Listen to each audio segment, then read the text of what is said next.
And the first people that I'm going to mention are a family, the Cox family. And their ties to the church go back 5 generations and over 100 years. First reference I can find to the family is that Louise Deschler Cox enrolled her sons Rensselaer and William in the parish Sunday school in 1914. And they continued apparently to attend the Sunday school.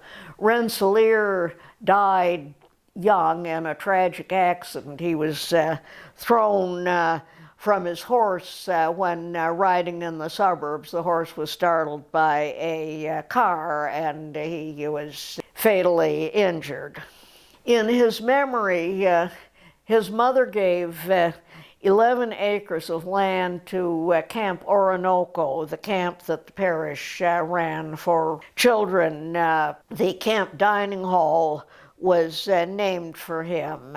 And throughout the time that the camp was in existence until the start of World War II, the family gave generous gifts toward it. Bill Cox was elected to the vestry in 1939, at which time he was 32 years old. He was the only younger man on the vestry, and in later years he said he was very conscious of the age differences. He continued on the vestry for nearly 30 years. In those days, they did not have term limits for the vestry. Louise Cox gave 150 hymnals to the church in 1936 in memory of her mother, and when she died in 1945, she left $10,000 to establish the Rensselaer D. Cox Memorial Fund for work with children and a $10,000 for general parochial purchases. And Bill Cox gave $50,000 the next year to create the Louise Deschler Cox Memorial Fund, with income administered by the vestry and used for general parochial purposes. Cox was on the vestry committee charged with electing a new rector when Dudley Stark left in 1950 to become Bishop of Rochester. And he became the junior warden in 1954 and the senior warden in 1958. And in that capacity, he was also involved in selecting Cuthbert Pratt's successor when he left to take a parish in New York City. His wife, Helen, was very active in the Women's Guild and in the Alder Guild. They had 3 sons, all of whom attended St. Chrysostom's. Bill Cox Jr. was on the vestry 1968 through 1972. The family then moved to the suburbs, but their daughter Christina Cox Hargrave, married a member of the Hargrave family, which is also long ties to the church, and the couple returned to the city, were, I think, married at St. Chrysostom's, though I'm not sure, but I do know that their son, named after his grandfather and great-grandfather, William Deschler Cox, was baptized at St. Chrysostom's and has attended the day school. So it's very nice to think of a family that has had ties to the church for so long and done so much for it, and all, or almost all, for programs rather than physical memorials. The triple lancet window over the high altar was given by Bertha Bauer as a memorial to her husband. And Bertha was a woman noted in her own right, and I love to tell about her. She was born in 1870 in Mineral Point, Wisconsin, and she finished high school in Wisconsin, then came to Chicago, and she worked her way through secretarial school. She attended first All Saints Mission, which was the predecessor of St. Chrysostom's.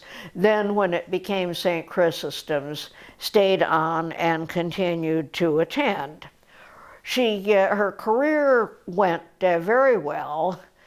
By 1900, when she wasn't yet 30 years old, she had become secretary to the Chicago postmaster.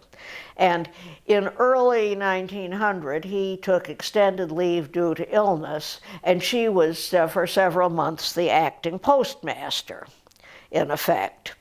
She decided to go to law school in the early 1900s, postmaster being a political job, and she was a good Republican, and if the situation changed and another party came to power, she knew she wouldn't have a job, so she thought she should go to law school so she could have other job opportunities.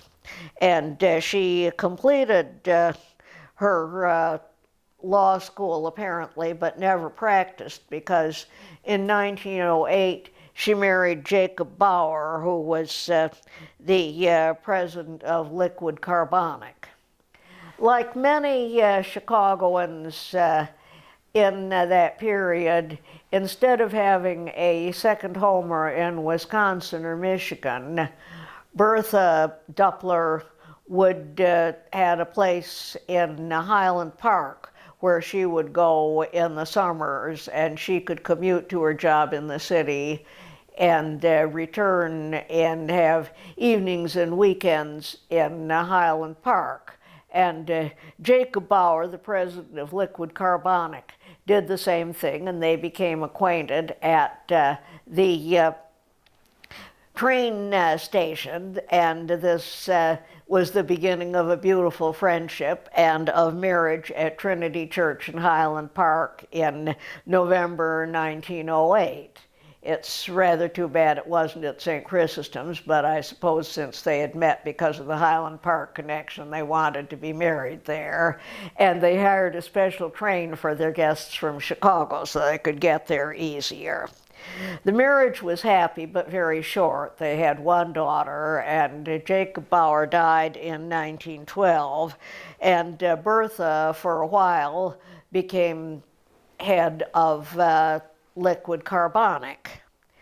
She was very active in the Republican Party, and as you might expect from a woman with this background, was a great supporter of women's suffrage. She also was a strong anti-prohibitionist. She kept on her activities with the party over many years and was involved in other civic activities. By 1950, when Cuthbert Pratt came to St. Chrysostom's, his wife Ethel wanted to get to meet as many people as possible, as soon as possible, and made a point of attending all the group meetings that she could. And she came to the Business and Professional Women's Club, which had been formed in the 1930s. And Bertha Bauer saw her and was not welcoming, and she came up to her and she said, "Have you ever worked outside the home? This is a group for working women." And Ethel said, well, she was not working at that point outside the home, but yes, she had worked before her marriage. And Bertha relaxed and welcomed her. There's a story that is amusing but is very inaccurate, is that Bertha rented pew number 1 in the parish because she was apparently very concerned about hygiene issues, which is a timely thing to mention now. And she wanted to be in the first pew so that she would there'd be fewer opportunity to receive germs from the common cup. And Pew rents were abolished in 1961, and the story goes that Bertha never again received communion, but this can't be quite accurate because when they abolished the pew rentals, they said that existing renters, of whom there weren't very many, Bertha may have been the only one, could retain use of their pews, so she still could have been there. She lived to the age of 96, dying in 1967, and still continued as some local Republican Party activity up until that time. And I always like to think of her as 75 years before her time in women and they're working outside the home. Having mentioned an active Republican, I'm going to give a little equal time to a man who was an active Democrat in the parish, and that was Albert Sprague. He was a longtime parishioner. He was the head of Sprague Warner, served on the vestry from 1925 until he died in 1948. He became politically involved first in 1912 when he supported Teddy Roosevelt's progressive campaign, and later switched and became a Democrat and was an active supporter of Mayor Anton Cermak, who was elected and put an end to the William Hale Thompson political machine. Sprague enlisted in the Army in 1917 when he was 41 years old. He could have had a desk job, but he didn't want to. He wanted to be in the regular Army and was sent to France with his unit in 1918. There was a cartoon in some source at the time that he was sent overseas. He liked to hunt big game in Canada as recreation, and the cartoon had the legend, "In Canada, every big game herd is glad to hear of what's occurred. We can say goodbye to Sprague," they cry, "since he's chief of staff of the 33rd.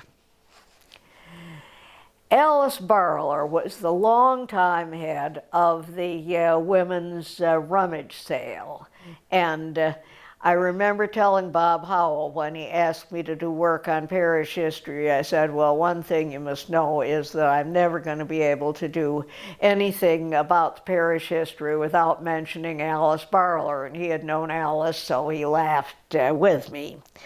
She came from a very wealthy family. Her father had invented some type of oil heater, and she willed large sums of money to her alma mater, Wells College, to be used for a music building and to the symphony.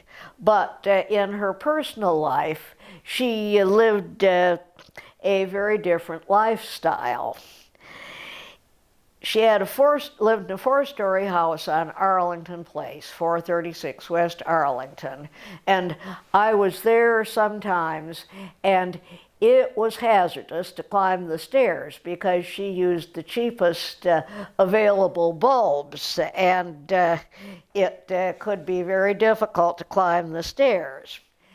When she was in restaurants, she'd always take the sugar off the plate at the table, and if you came to her house and she was serving tea or coffee, she'd get out this container with the sugar envelopes that she had picked up.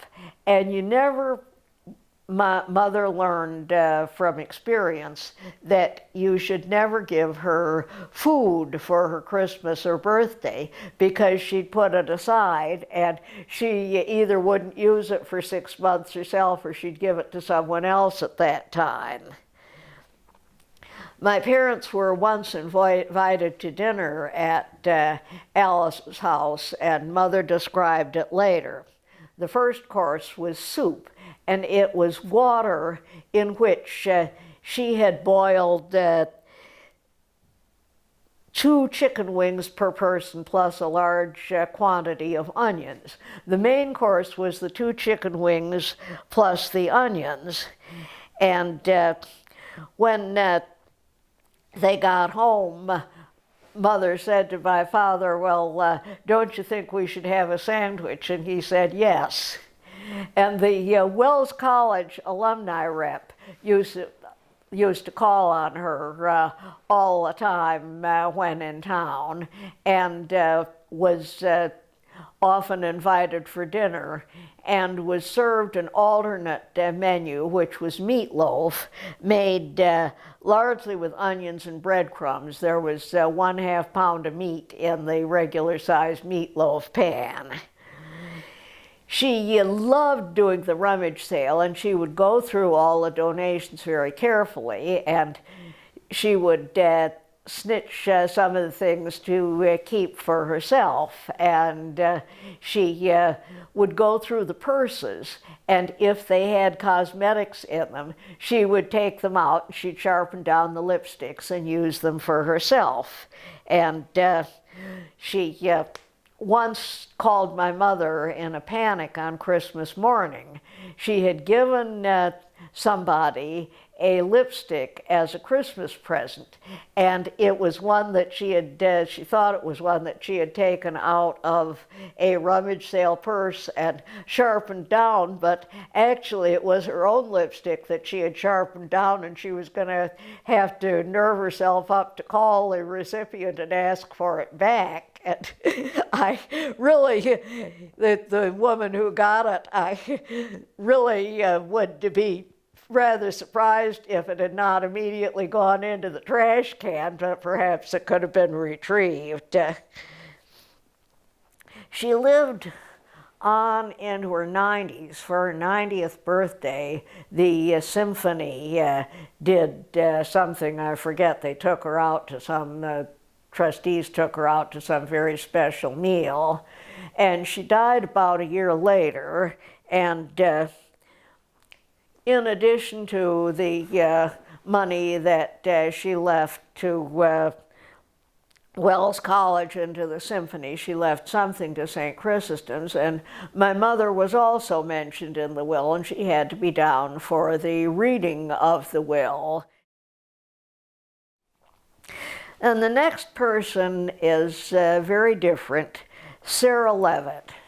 She was a commercial artist, and she led the 9 a.m. Sunday Bible study between the 8 and the 11 a.m. services from late 1940s or 50s until 1966, when her health did not permit it. She, though she worked as a commercial artist, she devoted a great deal of time to reading and study of the Scripture, and Seabury Western at that time offered a Bible program for lay leaders, and she signed up for it and took the course. And then after she had finished it, they began the course again, but with different leaders, so she signed up again. She was much more familiar with the Bible than most clergy and probably nearly all lay persons. And 1956 bulletin records that the young adults group had sponsored a Bible quiz in which Sarah and the clergy competed, and it was probably designed to show off her skills. She did not suffer fools gladly, but she restrained herself very well when dealing with them, which is a good thing because her Bible class attracted a substantial proportion of some of the more eccentric members of the congregation.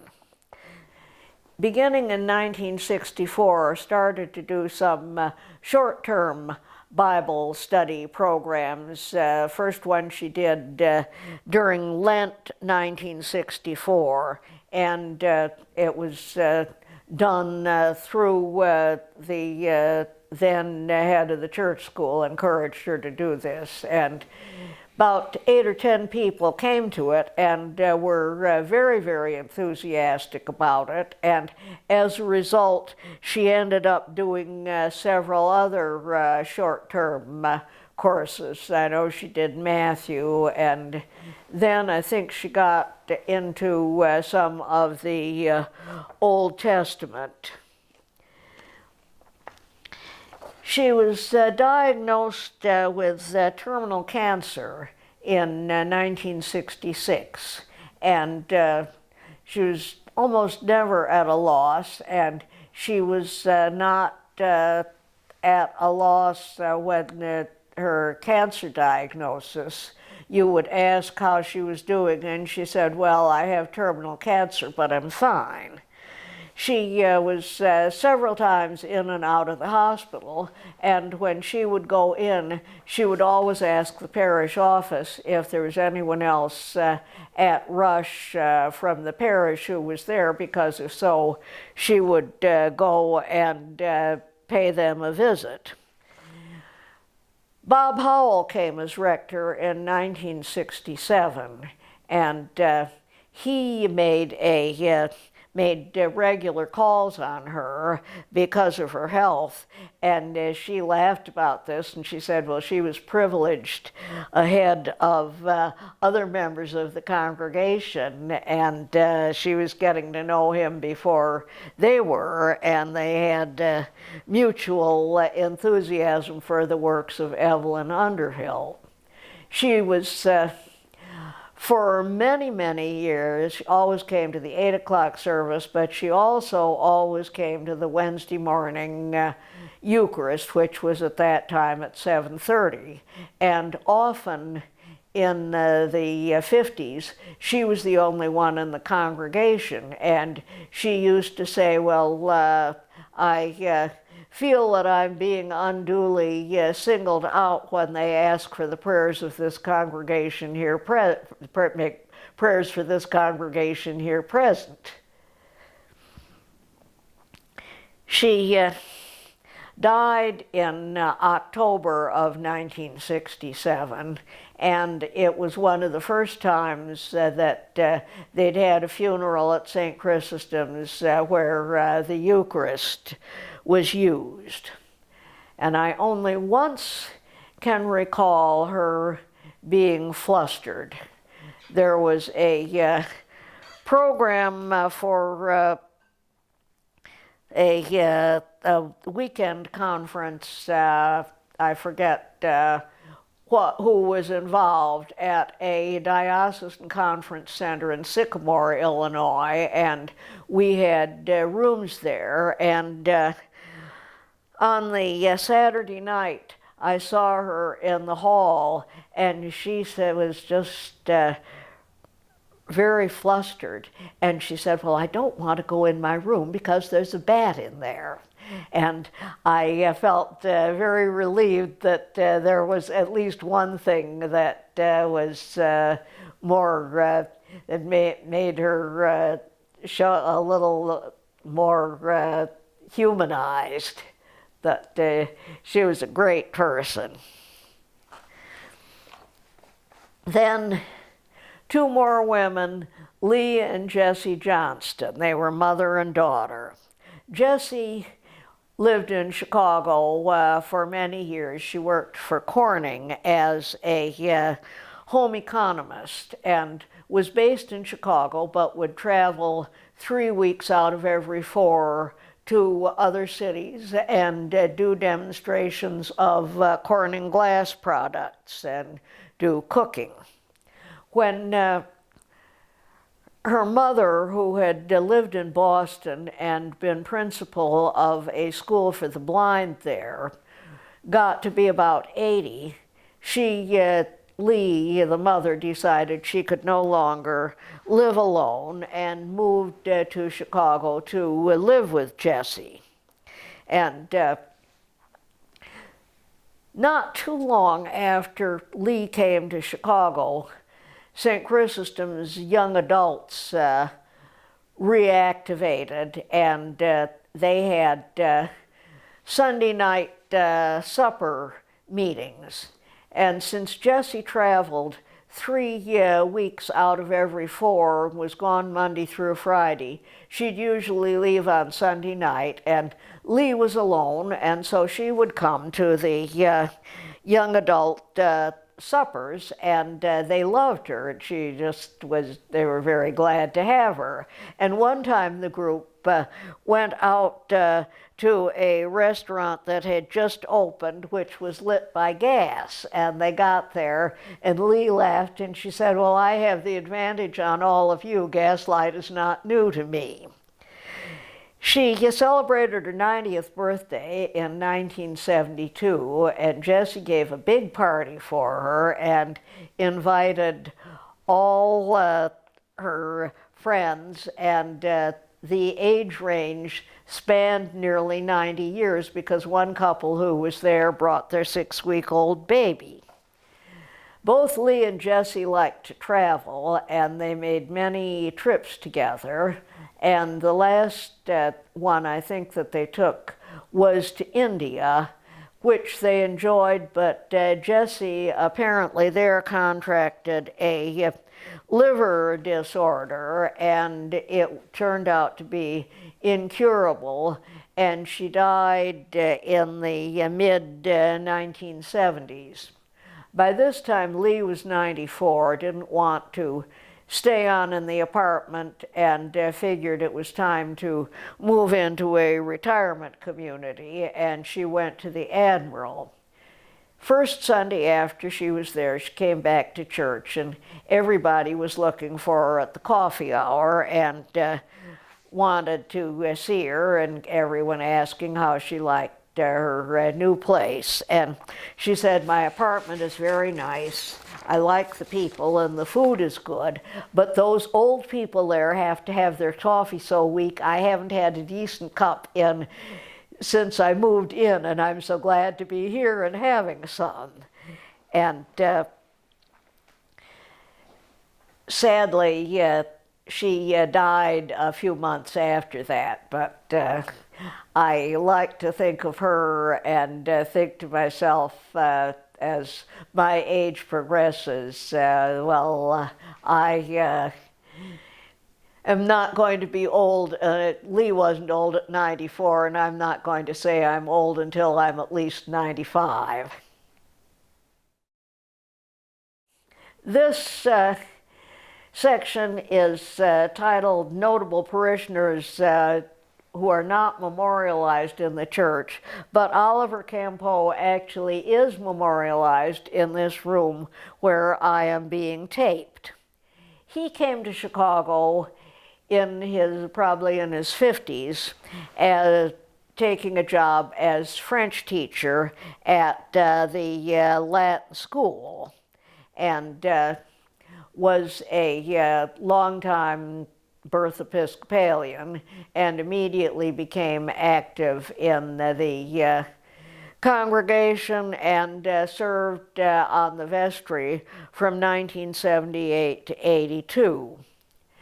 He was to retire from Latin school in 85 or 86, I'm not sure which, but the year before that, Frank Griswold, as bishop, started a special training program for deacons. And Bob Howell knew that Ollie was due to retire, and he said, "You should look into this." And Ollie did, and did sign up for it, and was ordained as a deacon on St. Stephen's Day, December 26, 1987, with a large number of others at the cathedral.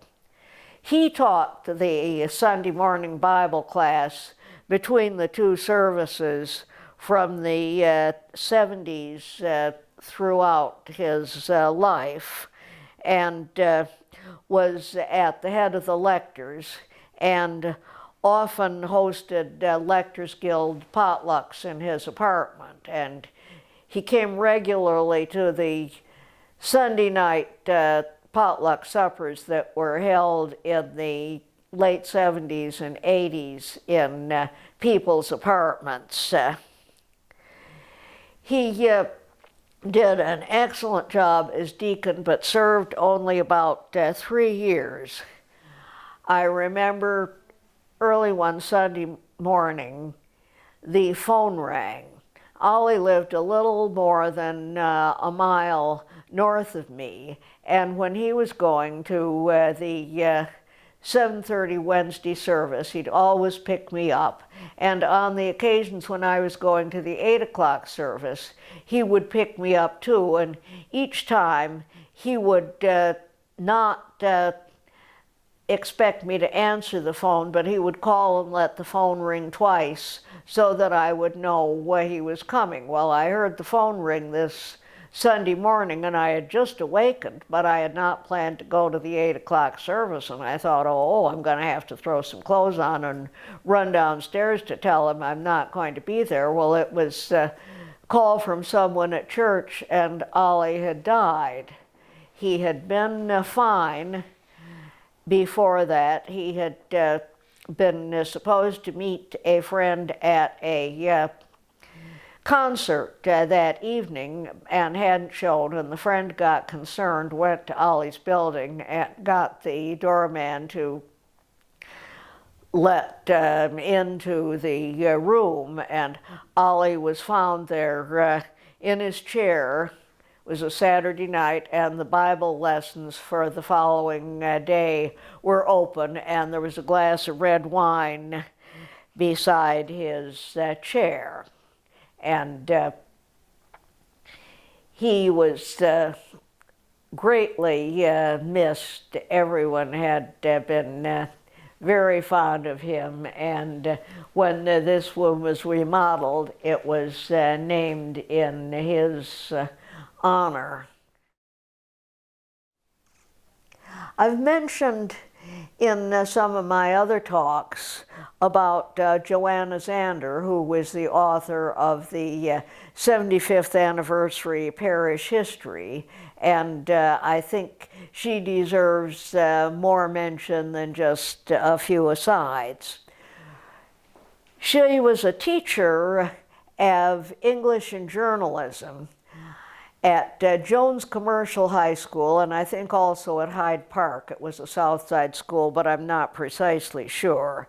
And apparently she was very much beloved because many of her students kept in touch with her afterward, and one would regularly send her a package of steaks for a Christmas present, which she would share with friends. About the time that Sandburg Village opened, she had by this time retired, and she moved into it, and she used her skills in journalism both as editor of the Sandburg Village newsletter and as an unpaid publicist at St. Chrysostom's.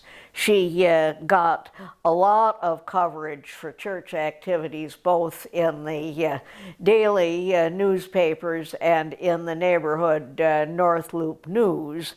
And she used to give a report on her work every year at the annual meeting and note the number of column inches that each newspaper had devoted to the church.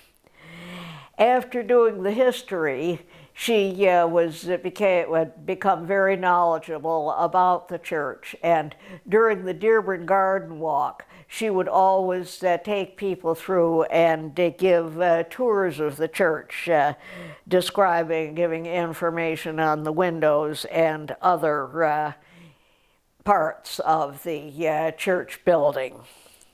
She became a regular with the Women of St. Chrysostom's, and she always attended both the Tuesday and the Wednesday midweek Eucharists. And she lived on into her 80s in very good health, but one morning just before the 10 o'clock service, she had a heart attack in the church, and Bob Howell delayed the service and called 911 and got them to get her, and called them twice when he didn't think they were reacting fast enough, saying, no, I don't want you to have to be responsible for a death. She convalesced, but when she got out, she was no longer able to manage on her own, and she had relatives downstate and was moved to a nursing home there. And the former student who had given her the steaks every Christmas arranged for her to be taken down by limousine.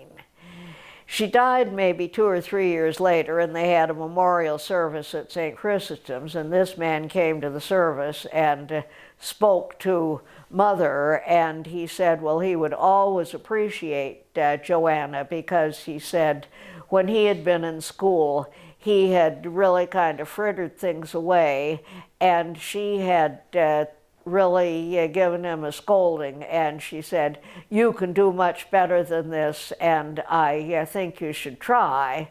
And that did turn him around, and for that he was always grateful. I have given mention in some of these talks to my mother, Dorothy Sugden Ram, and I think she is certainly worthy of being described as a notable parishioner, but she would be very angry with me if she knew I was saying this, but everyone else who knew her would totally agree. In her youth and before her marriage, she was a member at Grace Church, Oak Park, and she was married there, and I was baptized there.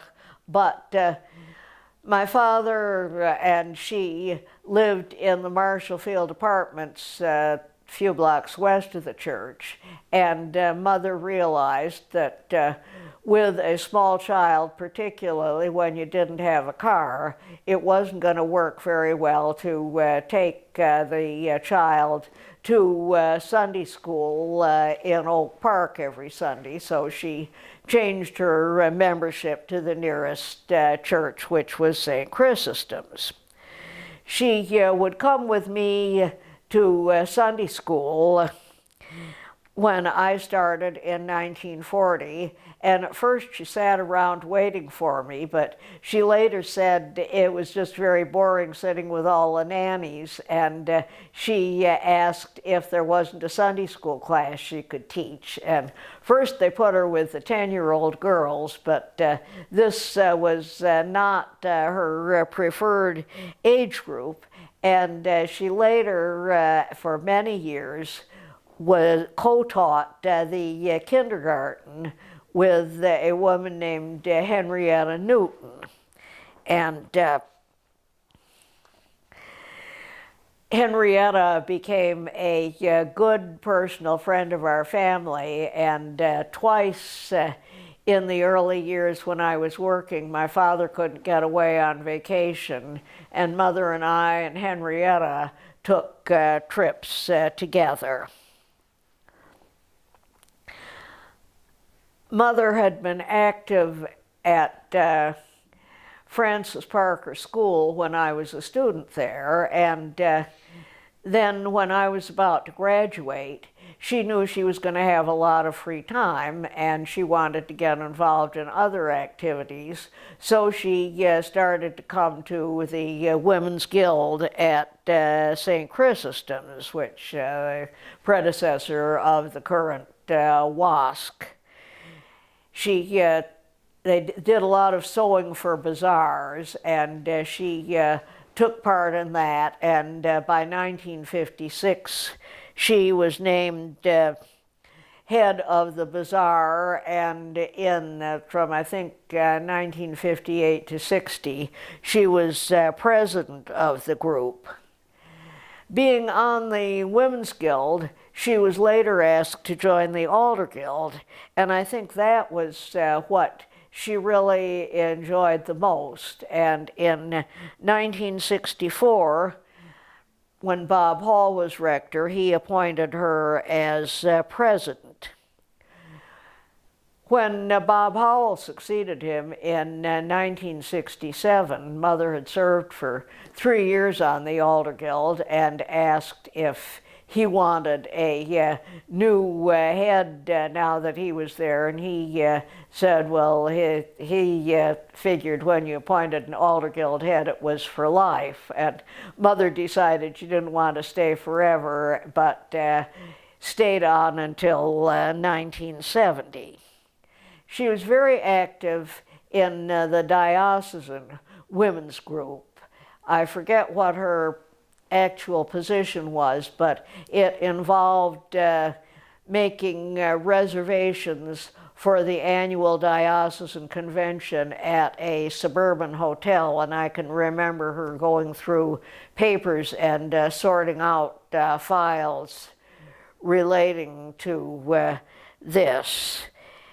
And by the late 1960s, women were beginning to be allowed to serve on vestries and as delegates to a diocesan convention, but St. Chrysostom's was not among the first to take advantage of this.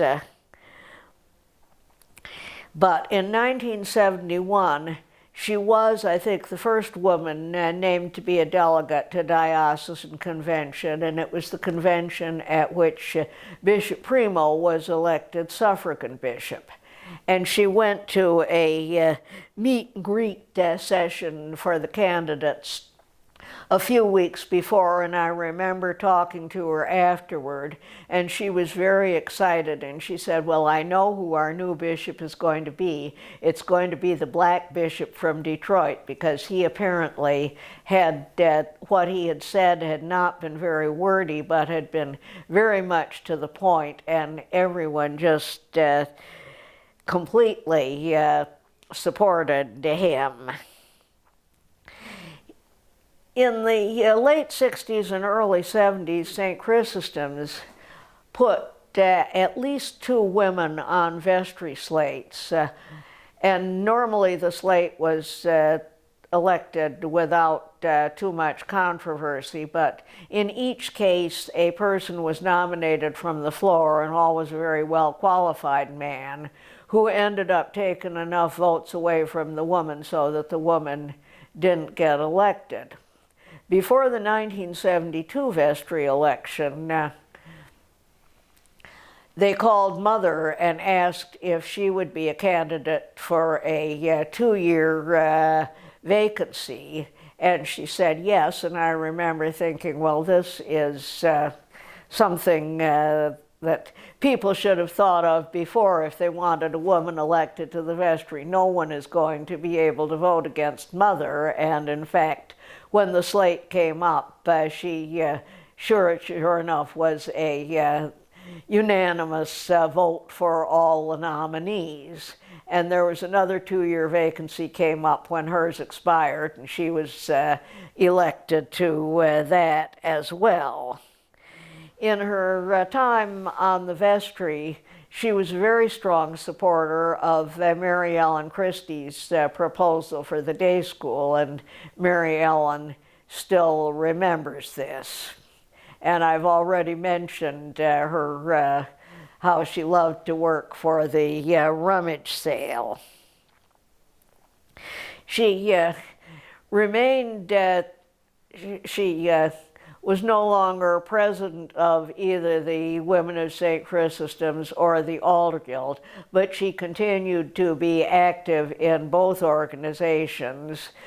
And I remember she was interviewed by someone in the parish in the early 70s, something relating to women, and the interviewer, who was, I think, the assistant at the time, asked for her occupation, and she thought it over, and she said homemaker. And then afterwards she said to me, you know, I don't think that was really right. And I thought for a minute, and I said, no, I don't think it was right. If that ever comes up again, I think you should say volunteer, because she had been active at St. Chrysostom's. When we lived at the Marshall Field Apartments, she was active in the women's club there. In World War II, she'd signed up for first aid and home nursing training, and she had just done this all the time, and she kept this up until almost the day of her death. She died just before Christmas in 1981 of a heart attack, and it was just the way we would probably all want to go, because she was in her physical and mental shape, her physical shape otherwise was fine, and her mental shape was great, but it was a quite tough to have this happen so suddenly. And when they gave the Holy Table was made as a memorial to Nancy Brooker, I decided that since that memorialized the first woman to serve as a warden, that I would give an altar cloth in memory of my mother as the first woman to serve on the vestry. Adassa Brown was one of the first African Americans in the congregation. She worked as a caretaker when she first came to Chicago for a woman who lived on Lakeshore Drive, and she saw the signs for the church and decided she would come to it. And many years later, she told me of her first visit, and she came into coffee hour afterward, and she said people were very welcome, but she said, I saw that I was the only one of my color there, and I wasn't sure whether I should come back. But she decided she should try it once more, and when she came back to the coffee hour, people came up to her again and said, oh, we're so glad to see you again. And she realized that she really was welcomed. And she knew someplace where she could get very nice wall calendars at, I imagine, not too high a price. And she would order a number of them every Christmas and would bring them to church on Sundays in December and give them to everyone she saw in the congregation. She was one of the parishioners who went on the three-parish trip to Israel, St. Chrysostom's Atonement and Ascension. And she loved the trip, and everybody loved having her along. And Atonement planned several later trips with the same travel agency, and she, I think, went on all of those. When she was traveling, she came originally from Jamaica, and she had family there, and on the trips she would buy gifts for her family, and we'd get back on the bus, and she had very good taste, and she'd get on with her bag, and everyone would say, well, Adassa, now show us what you bought.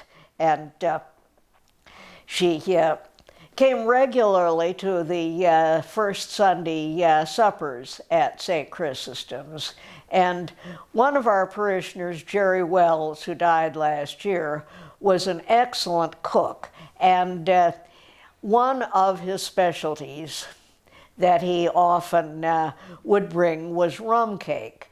And Adassa sometimes went to see her family in Jamaica, and one time when she did, she came back and she brought a bottle of rum for Jerry, which she gave him at the first Sunday supper. Came time for Jerry to leave, and we couldn't find the bottle.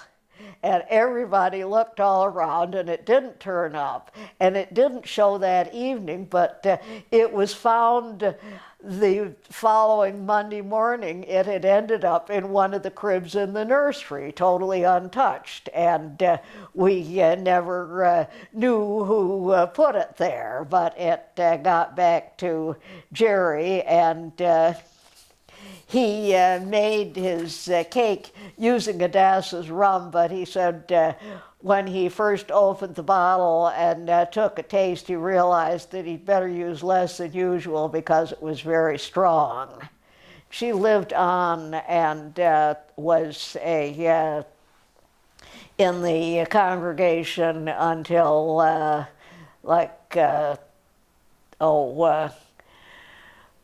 well, I think she died about 2008. These are mostly people that I have known myself, but now I'm getting back to someone whom I did not know, but heard about from older members of the congregation, Frederick Spaulding.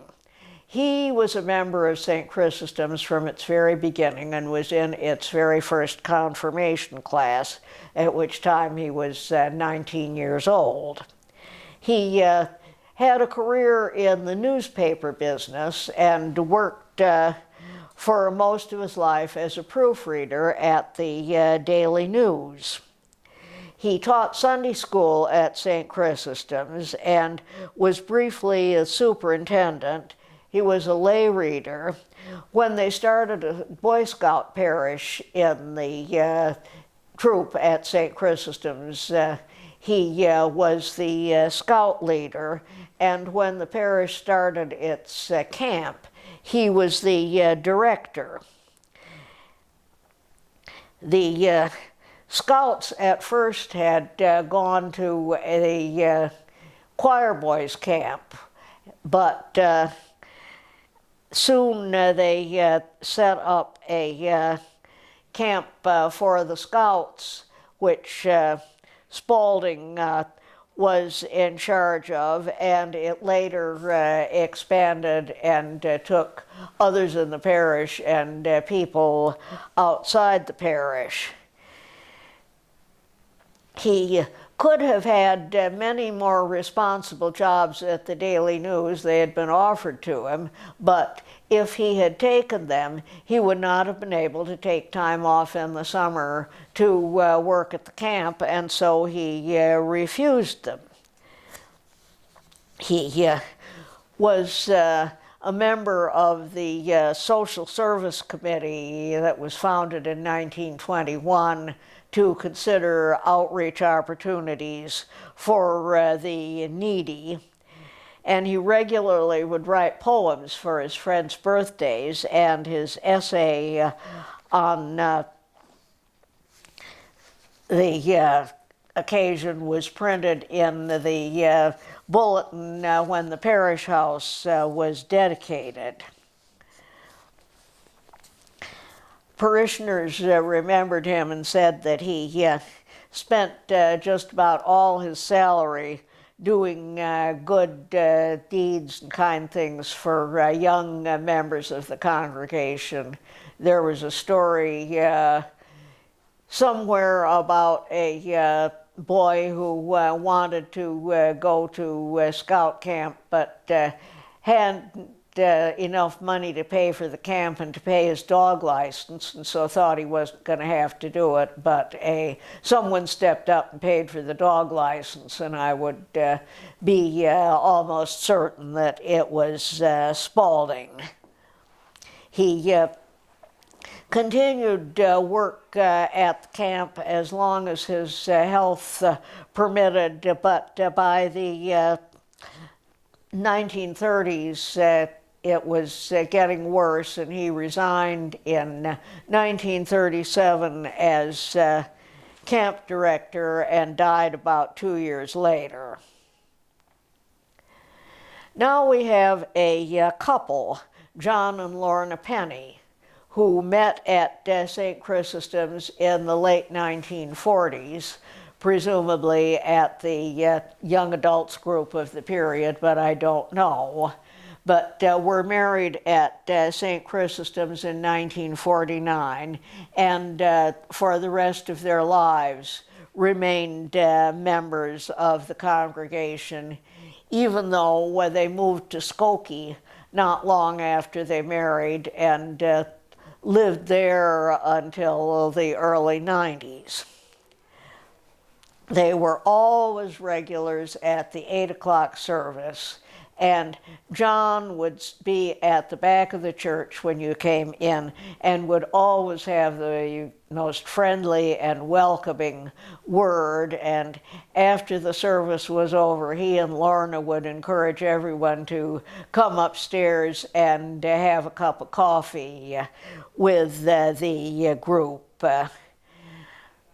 I don't know if it was true in the early years, but from the 40s on through most of the 70s, the vestry membership came almost exclusively from people who went to the 11 o'clock service.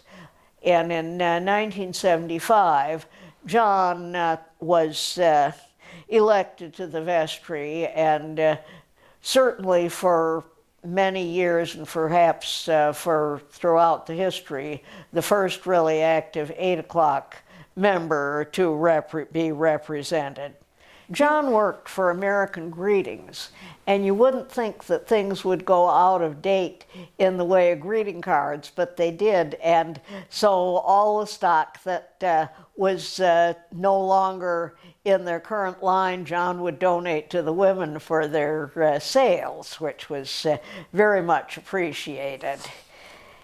And they moved to Skokie, and not too long after they were married, but continued to drive in from Skokie every Sunday for the 8 o'clock service. And after John retired, then they drove in for the Wednesday 7:30 service as well.